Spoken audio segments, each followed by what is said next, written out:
This is KGW News at Sunrise. I remember at one point telling myself, like, it would just be so much easier to die right now. Oh, that was the Washington County deputy talking about waking up in the hospital after a car full of teenagers crashed into his patrol SUV. That was 9 months ago. Coming up this morning on Sunrise, he gives us an update on his recovery. Then our investigative team looks at how scammers are stealing from low-income people who use food benefits, why the state says there is no way to stop it. And the king tides are back on the Oregon coast for the final time this season, when they will roar ashore and how you can watch them safely. Yeah, if there was a Rod Hill voice to go with those king tides, that would be it. Good morning. Thank you so much for joining us on this Tuesday. Yesterday, beautiful weather for MLK. Partly cloudy. Waiting for the final climate report to come out, but I think it's going to show 0.0 rain. The last time we had a completely dry day was the first day of the month, so it's been a while. And we had the sunshine. It was pretty nice. Today, not quite as nice, but still, I'll put it in nice category, if that makes sense. We have cloudy skies out there currently. We've had some light rain showers overnight. There's the front, by the way, that we'll talk more about. That's going to be coming into our area during the morning hours of tomorrow. Right now, cloudy skies. Again, there could still be some lingering showers in your area, mostly traceable stuff right now, otherwise dry conditions. Clouds keeping us mild, 46 degrees. I think moving forward, it will be mostly dry overall, if you will, into about the 2 o'clock hour. Then eventually later today, going into this evening, we'll see some light showers pick back up. 47 today's high. Back to you. Okay, thank you, Rod.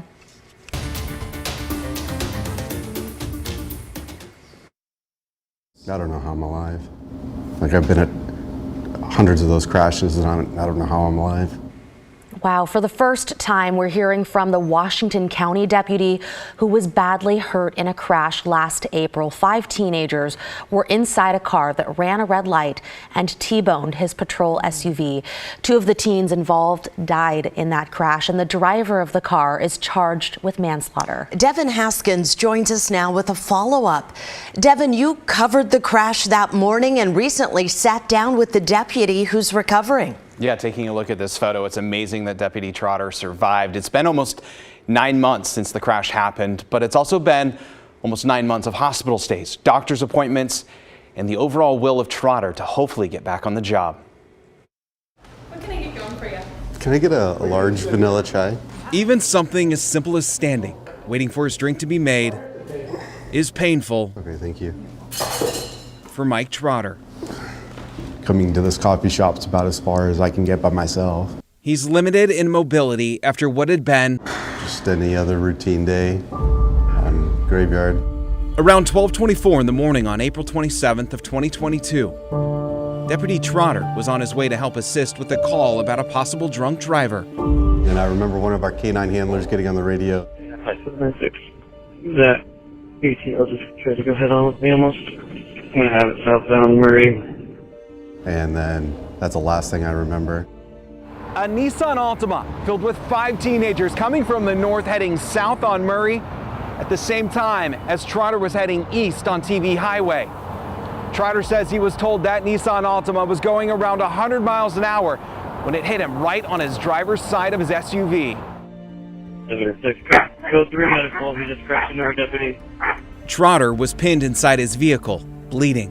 We got one deputy, he's conscious, alert, also heavily pinned. Inside the other car, 5 teenagers from Beaverton's Southridge High School. 5417 got 2 a trap, they were pinned heavily. Right in the front seat, there's also 3 in the back. 17-year-old Matthew Amaya and 16-year-old Juan Aguilera died.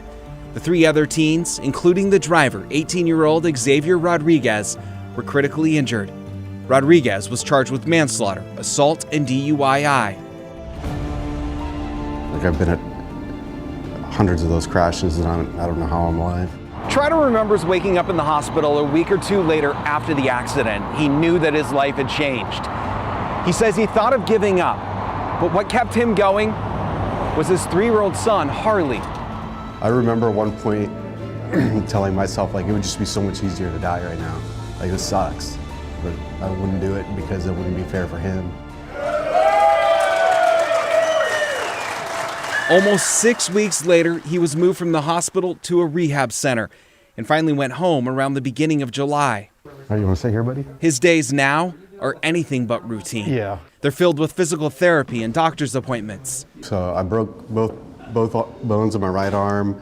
My pelvis was on the left side was just completely shattered, and due to that injury, I have a bunch of damage to my sciatic nerve on the left side. And muscles in his left leg that don't work. I'm in such excruciating pain, it's not even that enjoyable. He says doctors have told him his career as a law enforcement officer is likely over. I still can't do a full thumbs up. But he's working each day to prove them wrong. It's better than it was. What has kept him going and helped him get stronger? Yeah, about to be 4, end of this month. Are his family. All right, Trotter's working to finish his associate's degree so he can have a backup plan for what's next. He says the Washington County Sheriff's Office has been more than supportive, even trying to find a position for him that he can work in, given his current limitations. Christine? What a journey. Devin, thank you for bringing us his story. Okay, to Idaho now, where it could be months before we learn new details about the murders of 4 University of Idaho students. The suspect, Brian Kohberger, isn't due back in court until June, but we're getting an idea of what a potential defense could look like. Attorneys are already pointing out that Kohberger won't be able to use an insanity plea. Law experts say Idaho is one of only a few states that does not accept a mental condition as a defense.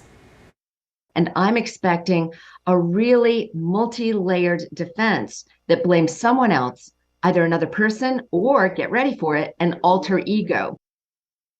Kohberger maintains his innocence. He's accused of stabbing and killing the 4 students at a home near campus back in November. Now to some of the other headlines we're tracking for you this morning. Tigard police are hoping somebody recognizes this man. He is wanted for a robbery on New Year's Eve. This is surveillance video from Foxy's on Pacific Highway. Police say the guy walked into the bar, showed a gun to the employee, then demanded money and walked away. Fortunately, nobody was hurt. The suspect is tall. He's over 6 feet tall with a medium build. You're asked to call Tigard police if you have any information. Well, Portland just reported its first deadly shooting of the year. This happened Monday afternoon at a 76 gas station on Northeast 102nd and Gleason. Portland police tell us the victim was taken to the hospital but later died from his injuries. Officers haven't said what led up to the shooting, and they haven't released any information about the suspect, but this does come as Portland recorded a record number of homicides last year. And the king tides are returning to the Oregon coast on Friday for the final time this season. The high tides occur when the Earth, moon, and sun align just right, creating a strong gravitational pull. You can see the king tides through the weekend, but please watch from a distance. They can make the beach extremely dangerous. And those are some of your Tuesday headlines. Have you ever gone out to see the king tides? I haven't done that yet. You know, all the years I've lived here, I moved here in 1999. I've never been at the coast when either A, the big storm waves are coming in, or B, the king tides. But I know people, you know, they mark this on their calendar. Yeah. The rooms are often totally booked at the coast. So it's Friday through Sunday, and the hotel room on the beach is a good place to see them, right? Exactly right. I will Stay say, away. no real storm system this time. A lot of our king tides over the past year have actually happened when we've had pretty good storm fronts coming in. So that just amplifies, you know, the result of how high the ocean can be. Not this time around. Here's a look at what we are looking at on the satellite picture.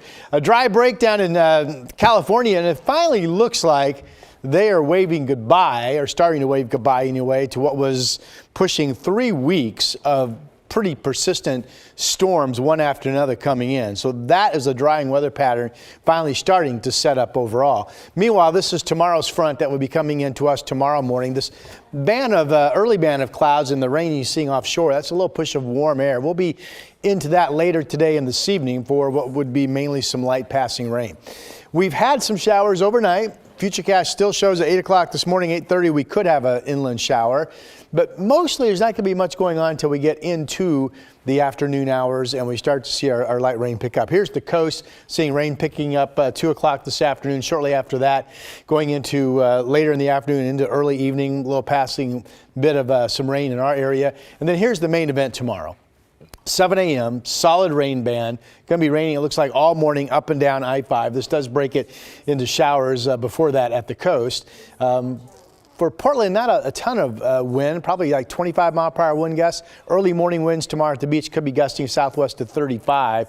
And you can see this is snow over the Cascades, including at pass levels. So if you're traveling over the high country tomorrow, you'll want to be prepared and realize you'll be driving through collecting snow on those highways. Here's how much rain could fall. This is mainly the amounts that will come tomorrow with that front. Shows almost 1.5 inches in Lincoln City. On average, 1/2 inch of rain up and down I-5. Could be 6 to 10 inches of snow easily up at the Mount Hood resorts. Again, we're waiting for Salem to fix their thermometer. That's not correct. 46 in Portland, 41 in the Dalles, 27 over in Bend this morning. And here's what we expect to happen later today. Enough cloud cover to generally hold us in the upper 40s for highs. South winds 5 to 15 miles per hour. The early showers and then mainly dry until rain starts to pick up, say mid-afternoon or maybe late afternoon. Similar numbers up in Longview. This shows 46 degrees up there. 7-day forecast, an early shower chance on Wednesday. Otherwise, all dry Thursday, Friday. Some rain Saturday, but not a lot. Then all dry Sunday, Monday. And then maybe dry much of that week. That's your forecast for now. Intriguing. Okay, thanks, Rod.